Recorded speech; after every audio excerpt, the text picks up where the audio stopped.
So Sonic Mania came out 5 years ago as of when I'm uploading this, and it's taken me so long to talk about it, so I thought this would be a better time than ever to talk about this near perfect game. Now before we start, I'm playing this on the Steam version of this game with a Plus DLC pack, no mods, so if anybody is interested in buying this game while watching this review, your game will look exactly the same as mine, maybe just looking a bit worse on the Switch, not graphically, but without further ado, let's play Sonic Mania.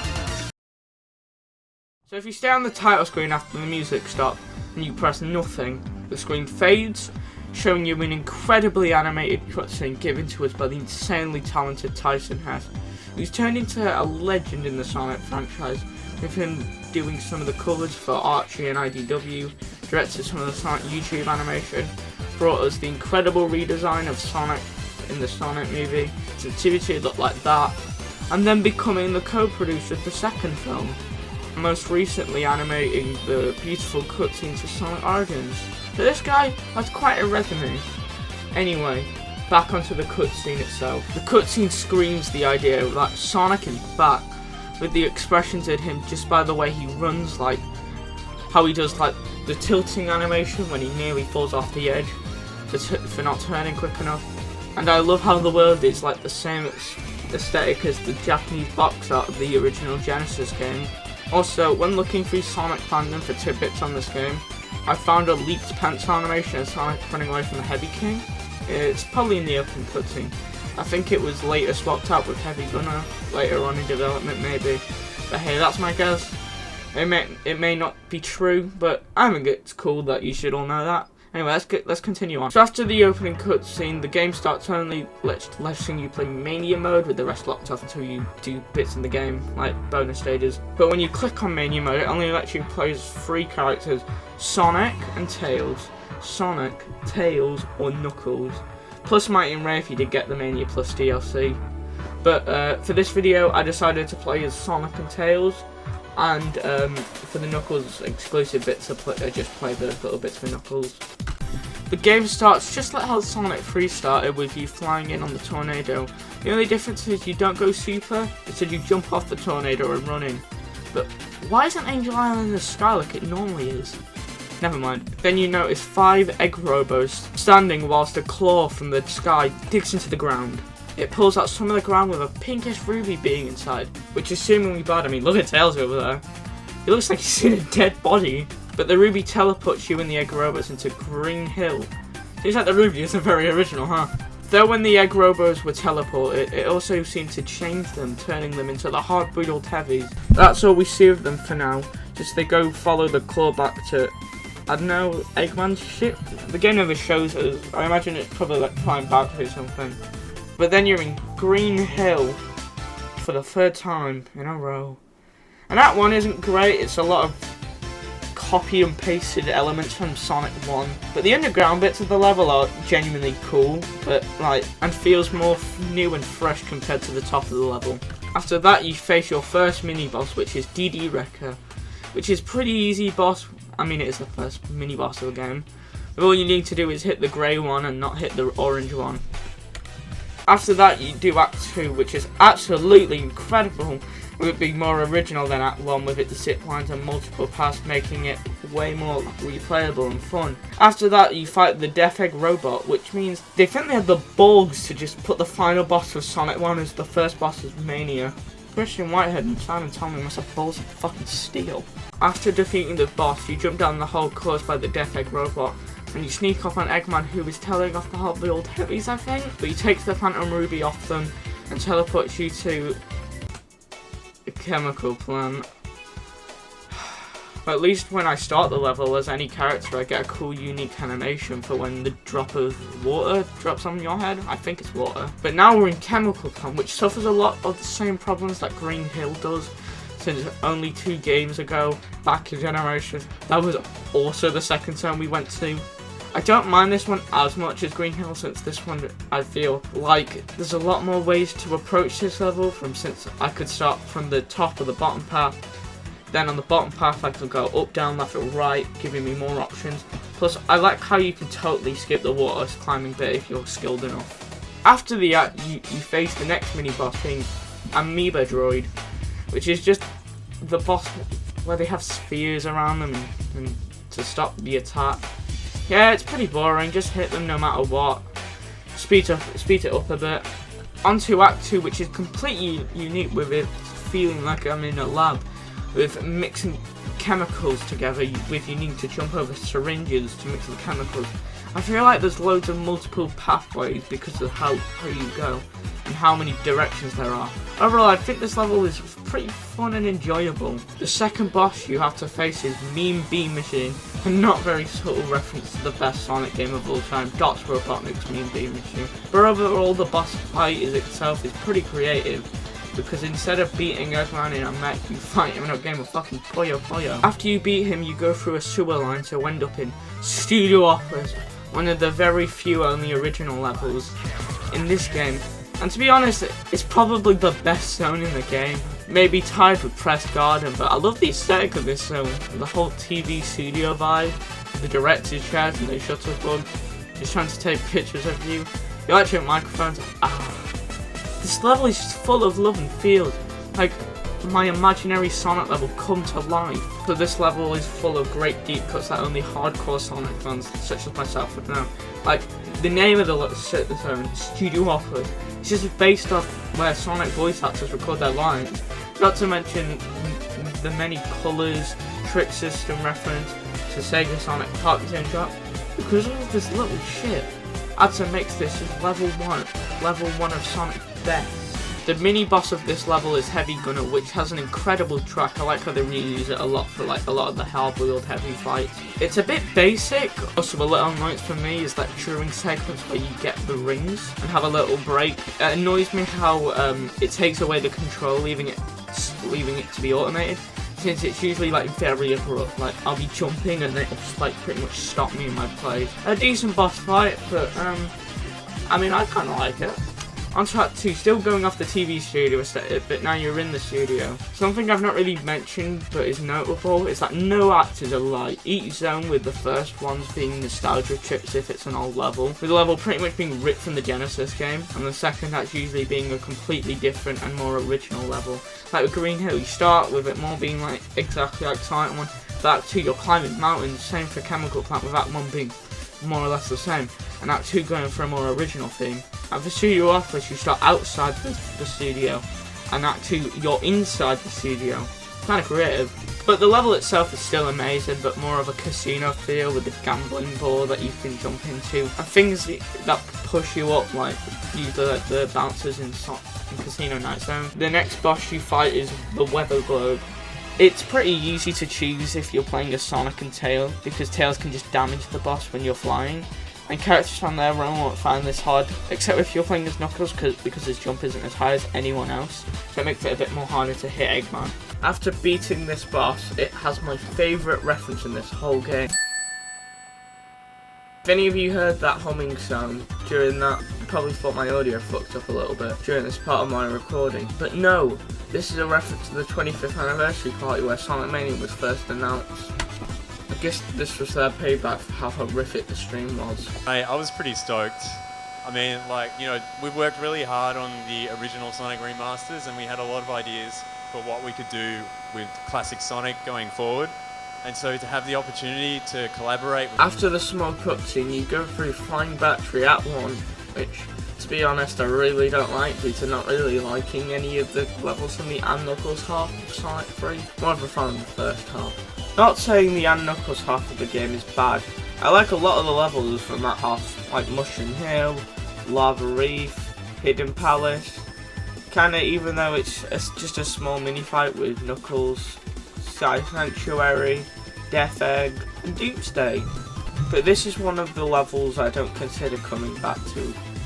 After beating Act 1 is the mini boss Big Squeeze, which I don't really like since a lot of the time I'm waiting for the walls to close in close enough for me to hit the boss. Unless you're playing as Sonic and Tails where you can just keep flying up and hitting the boss. although I'll give credit for the location being in the trash compartment needing to fight the boss. These badniks have been mashed together, which is a kind of cool idea, not gonna lie. After the boss you go to play Act 2, which takes place outside instead of inside for most of the time, and it's not better or worse, it's just find this zone just quite mid and not a huge fan of it. Nothing really to write home about. After this you fight Spider-Mobile, which consists of you hitting it into the spikes on the side of the stage, which isn't bad. I like the concept, but I don't find it very fun to play. Like for example, I could hit him, but he wouldn't really move. I would only move like an inch, and it's so irritating if you're like a pixel off and you just fly straight into the spikes yourself. Anyway, after defeating the boss, you run to the right and you start paragliding into Press Garden Zone. But before we talk about Press Garden Zone, I start using super forms from now on, so I kind of want to talk about them so we don't have to bring them up ever again. The way you find a special stage in Mania is exactly the same way as Sonic 3, but the special stage itself, semi-new, being clearly inspired by Sonic CD's special stage, but instead of trying to break 4 UFOs, you just had to break one in a race for the Chaos Emerald. The special stages themselves are pretty challenging if you've not played them before. Once you get the hang of it, you'll have all 7 emeralds by Studiopolis. Team Sonic itself is quite buff, due to your jumping height increasing, the drop dash seemingly stronger since your screen shakes every time you use it. You only notice that you have to hear the same 7-second Super Sonic theme looping forever. But back to Press Garden. Press Garden Act 1 is the second of the 4 original zones, and it really shows, and to be honest, I can't put into words on how much I love this level, but everything is on point here, from the music to the level design and even the location. Everything is so perfectly done. If I was to give one nitpick, there's these conveyors where standing on them, they send you up or down, but it only works if you stand on the floor of it and not on like a brick. That's the only problem with this level, to be honest. After the level you go up against Silvershore, which is pretty simple. With all you need to do is make sure the orange box is breaking one of his swords, but I had Supersonic making it pretty much easy. On to Act 2, and it's probably my second favourite stage in the game due to its ice mechanic, where it will break stuff in your way, which is always fun. And the music is so good by T-Lokes. Smashed every song in the game, but he went all out, especially on the original zones. Plus I love just the aesthetics so much in this level. I'm a sucker for snow levels, that's also probably why I really love Ice Cap. But when you reach a dead end, Heavy Shinobi drops out of the sky and traps you in ice. And to be honest, it's probably one of my favourite boss fights due to a couple reasons. One, the music that was in Heavy Gunner is reused here, and it definitely works here. This is probably one of the only boss fights in the game that actually feels like a fight, due to how unlike other bosses that may throw rockets at you or try and run into you. This is one of the only bosses that you fight head on. I love it. I want more Sonic bosses that feel like a one-on-one fight. But the boss itself is pretty easy, all you need to do is hit him when he's running, and do that on repeat. After beating Shinobi, you run into Eggman, who's doing something to do with Metal Sonic and Little Planet for some reason. But before you have a chance to confront him, he teleports you to Stardust Speedway, which is a pretty good level, but I definitely feel like a Sonic CD level, so I know how it can turn people off from it, which I don't mind personally. Also, weirdly enough, we're in the past version of Stardust Speedway, but how can the Phantom Ruby time travel as well? It's never done that before. Oh well. After the level you face Hotaru Hiwat? Yeah, probably. Which is so boring with these mini Hotaru segments, which just poorly extends this boss fight then, which is nothing to write home about at all. On to Act 2, which is also incredible, with it having a very similar feeling to Studiopolis. Or maybe Studiopolis has a very similar feeling to Stardust Speedway, I don't know. But it has enough to feel different from one another. Speedway feeling like a festival with the fireworks and coloured lights all across the stage. Although this stage feels way more like a CD stage than Act 1. So it has problems where it feels like the game is playing itself at the point. It seems to be a trend in current Sonic games. At the end of the level, you run into a projection of Metal Sonic stomping an animal. After breaking it, the real Metal Sonic comes from below and challenges you to a race. It isn't too hard. All you're watching out is for is Metal, who tries to attack you by charging straight at you. All you need to do is jump over him and you'll be fine. Halfway through the boss, you're in a room where Metal is in a little pod where you need to attack him with mini Silver Sonics, which broken just shoot out 4 energy balls. So you need to line up with Metal Sonic pods. Or you could just spin dash him into the pod, that works too. After his pod breaks, you run a little bit more until you go up a ramp. And on the left, a wall of spikes are there. And you need to run from them and hit Metal enough times for him to hit the spikes himself. But people said in their reviews that this boss fight was kind of easy for the halfway point of the game. So Christian Whitehead straight up went, "Get a load of this!" and decided to change the final part of the boss fight, where instead of a massive group of spikes, we just decided to bring back Metal Sonic Kai. The boss fight now is decently challenging if you're needing to hit where the Phantom Ruby is enough time for it to break. The thing is too is watch out so you don't get trapped and fall up behind him, getting an easy death. After that though, you run into Eggman, and the Phantom Ruby just teleports you on its own, since Eggman doesn't really even use it or touch it. But you're teleported to Hydrocity. Yes, I said Hydrocity, even though it's probably definitely meant to be Hydrocity. But I've just kind of called it that all my life, so I've just thought it was Hydrocity. So, if you're mad that I called it that, I'm sorry. But it's Hydrocity. Anyway, in Act 1, in my opinion, probably the worst level when it comes to reimagining the level. Because everything that's new in the level just slows down to a crawl and makes me want to play the level less. When people say Sonic the Hedgehog is the fastest thing alive, I don't think they think of waiting in boats, waiting in bubbles, holding onto hooks. Although parts of the level that are from the original here are so much fun. Too bad it's bogged down by the stop and start nonsense. Anyway, the mini-boss of this level is Dive Eggman, which is a roll swap from Sonic 3, where instead of Eggman trying to suck up the water with you being hurt in the process, you do that to him now.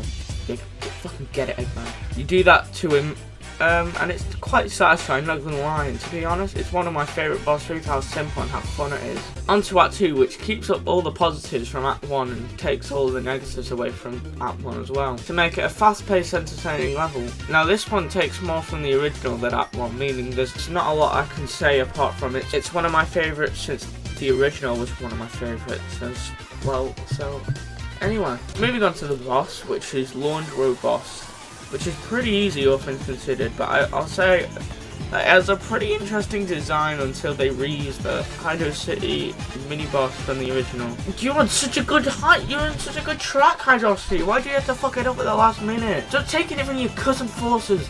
After beating the boss, loads of water break through the side of the wall, and you lead straight into Mirage Saloon, but we're just suddenly in the sky with Knuckles? We've just seen Sonic and Tails walk through the broken wall and seeing the tornado with Knuckles being already on it. And then you just fly upwards and cut into us being in Mirage Saloon. I know, it'll make it more clearer. As soon as we're in Mirage Saloon, Knuckles falls off the plane, and you know what? This is the most boring level in the game. With you waiting around to jump onto a train, and then you jump off the train, fight an Uber Caterpillar. It's also pretty bad, so you know what? We're going to review Knuckles' version, which is really good, with it revolving around Knuckles way more, with you needing to climb, glide, and use Knuckles' abilities to its limits. And it's pretty good. The boss is exactly the same as Sonic and Tails, just when fighting you're just not in the sky, you're in the ground.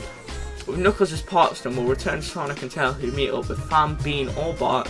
It really depends, it's random. But he instantly, after seeing you, throws a bomb at you, seeing the tornado crashing down, but luckily you jump off straight into Act 2, which is honestly incredible.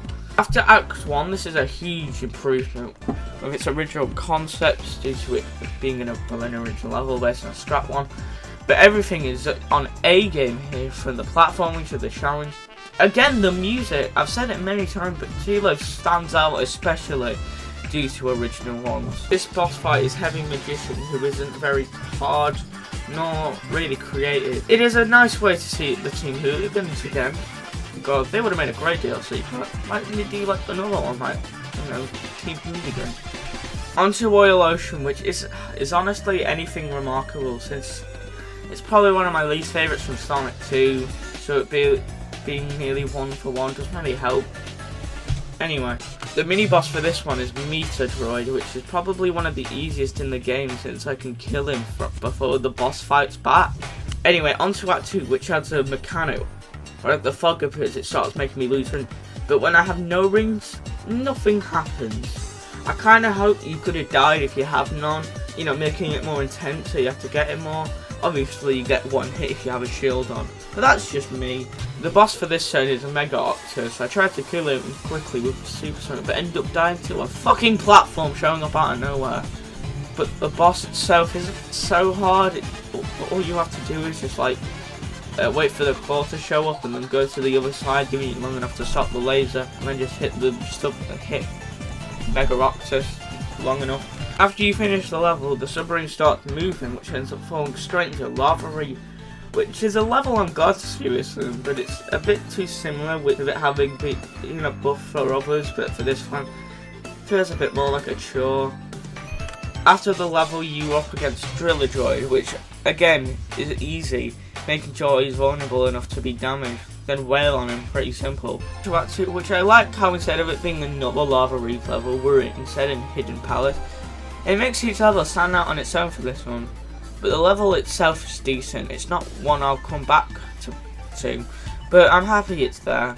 It's definitely not one of the worst, but it's not definitely one of the best either. It's just alright.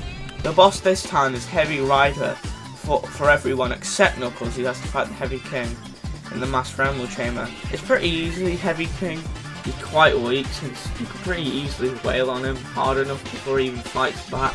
But Sonic and Tails isn't nearly as easy with Heavy Rider, which is decently hard since you need to hit him in specific spots so you end up getting hit. The only real notable thing that I really like is that every time you get hit, they do like a hooray! It really shows like you're up against everything in this game. But after beating Heavy Rider, we look to the sky when we see Little Planet. It fades to black and we're now in Metallic Magnet, which is on Little Planet, so I don't know how it got there. But we're here now. Anyway, the level itself feels like a CD level, which honestly makes it more challenging, which honestly is for the best, since we're near the climax of the game, which the music kind of giving off that feeling as well. And I know I've gushed a lot about the music, but I kind of dig the feeling like we're in a mad dash to the end with the music giving off the feel like there's no more time. We need to go fast. Our mini-boss this time is Egg Piston Mach 2, which is just the same as Sonic 1's final boss being Egg Piston Mark 1. This feels like a Mark 1 and more of a Mark 1.5. Onto Act 2, which brings back Mini Sonic from the original level. And that's it really, there's nothing else to really say about this level except the incredible music. So the boss this time is Gacha Pandora, which is honestly so easy. Yeah, I don't really mind since it's pretty cute seeing Sonic 2's opening bar and Eggman in his Eggmobile, plus the Amy doll with the same crystal as the Tails off. Pretty cool, you know. After the level, Sonic and Tails see a huge mech.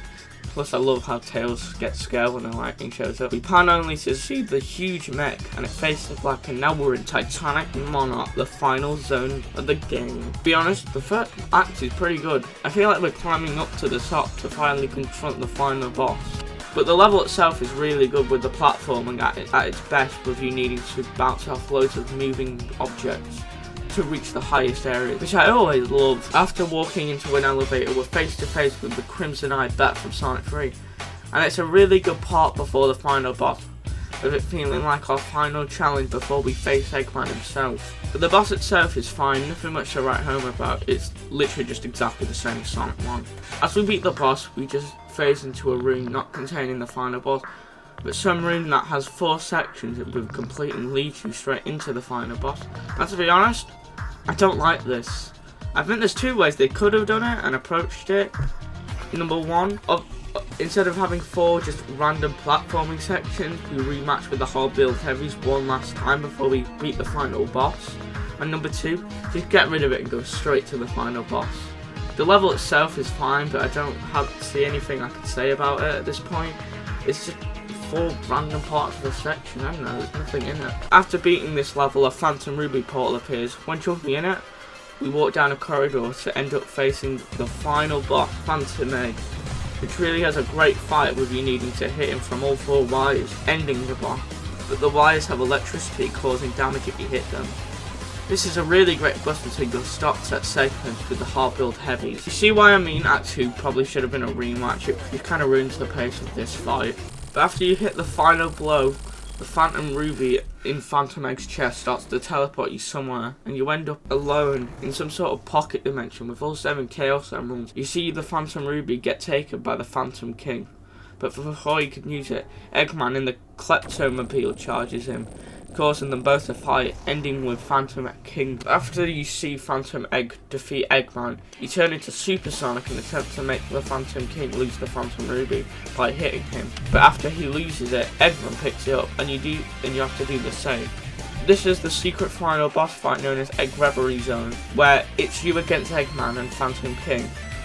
And what you need to do is hit each 8 times. The fight itself is pretty easy with Eggman, but with Phantom King it's a little bit harder, due to him having like small bubbles around him blocking your attack. But the strategy is stay on the floor and wait for them to come near you and then just hit them, and do that 16 times.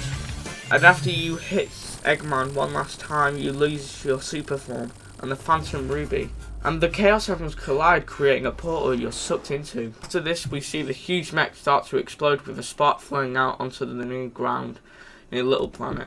But we see that spark with Tails and Knuckles escaping the mech, watching his little planet set free once again, which turns into Spark of Sonic winking. We then cut to Sonic spinning in a portal, leading to him striking a pose like he does in Sonic Forces, clearly setting up how this is how classic got to Modern's world. The game logo then shows up, we cut to black, and into the credits. So that was Sonic Mania, which was made by the fans for the fans, which it having an incredibly talented all across this game. And if anybody who's actually made this game is watching this video, congrats, you deserve it. Since we've discussed Sonic Mania, when Forza turns 5 years old, we'll also be discussing that one. But until then, happy 5th anniversary Sonic Mania.